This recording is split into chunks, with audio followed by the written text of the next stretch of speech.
Assalamualaikum warahmatullahi wabarakatuh.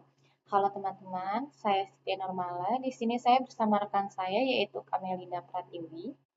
Kami dari kelompok satu. Di sini kami akan memaparkan hasil kerja kelompok kami mengenai pengantar statistika inferensial. Mungkin kita lanjut saja. Statistika dan penelitian adalah dua hal yang sulit dipisahkan. Statistik dapat memberikan informasi atau gambaran yang berarti tentang suatu keadaan. Sedangkan statistika adalah ilmu pengetahuan tentang bagaimana merencanakan, mengumpulkan, menganalisis, menginterpretasi, dan mempresentasikan suatu data. Statistik merupakan output dari proses statistika.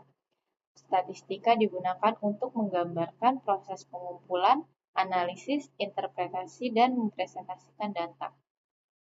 Statistika inferensial digunakan untuk menganalisis data sampel dan hasilnya digunakan untuk digeneralisasikan pada populasi tempat sampel diambil. Sedangkan statistika induktif merupakan nama lain dari statistika inferensial. Dalam statistika inferensial dibahas dua jenis statistik yaitu statistik parametri dan statistik non-parametri. Parametri yaitu statistik yang harus beberapa syarat terpenuhi pada parameter populasi seperti data berskala interval atau rasio, pengambilan sampel harus secara random, data memenuhi distribusi normal, dan data memiliki varian yang homogen. Selanjutnya, statistik non-parametri yaitu statistik yang parameter populasinya tidak perlu memenuhi syarat seperti pada statistik parametri. Statistik non-parametri bersifat bebas sebaran, dan lebih sering menggunakan skala nominal dan ordinal yang secara umum memang tidak berdistribusi normal. Selanjutnya, di sini ada pelaksanaan sebuah penelitian harus melalui tahap-tahap. Di sini ada masalah, berteori, menentukan sampel, pengumpulan data, menyajikan data, menganalisis data, pembahasan, serta kesimpulan dan saran. Dan ada pula yang beberapa perlu statistik untuk uji validitas dan reliabilitas instrumen. Yang perlu statistik yaitu menentukan sampel, menyajikan data, dan menganalisis data. Yang perlu reliabilitas instrumen yaitu mengumpulkan data. Selanjutnya yaitu di sini ada jenis-jenis data dan skala pengukuran. Data merupakan kumpulan keterangan, informasi, atau fakta yang diperoleh dari suatu pengamatan. Menurut jenisnya, data terbagi menjadi dua, yaitu data kualitatif dan juga data kuantitatif. Data kualitatif adalah data yang disajikan dalam bentuk kata-kata. Data kualitatif berhubungan dengan karakteristik yang berbentuk pernyataan, misalnya warna, keadaan hati, dan data kuantitatif adalah hasil kegiatan pengamatan atau pengumpulan data yang berbentuk angka sehingga dapat diukur dan dihitung, misalnya data jumlah investor asing. Selanjutnya di sini ada jenis-jenis skala pengukuran dalam penelitian. Yang pertama, skala nominal. Klasifikasi merupakan skala yang membedakan objek yang satu dengan yang lainnya sesuai dengan lambang yang diberikan. Misalnya, pemberian angka 1 untuk laki-laki dan 2 untuk perempuan. Yang kedua yaitu skala interval mempunyai sifat yang dimiliki oleh skala nominal dan ordinal serta masih ditambah satu sifat tambahan, yaitu selain dapat di-ranking, perbedaan jarak interval antara data dan satu dengan yang lainnya dapat diukur. Yang ketiga yaitu skala ordinal atau ranking adalah data yang angkanya berfungsi sebagai penjenjangan atau rankingan.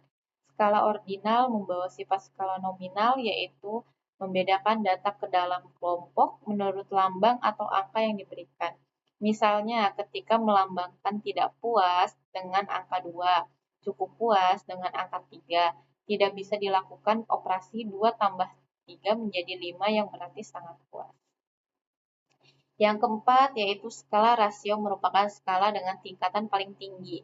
Skala rasio merupakan level dari data interval yang memiliki nilai 0 absolut. Contoh lain adalah ukuran berat, luas, dan volume. Mungkin itu saja yang bisa saya paparkan. Selanjutnya akan dilanjutkan oleh Kak Meli. family disilakan.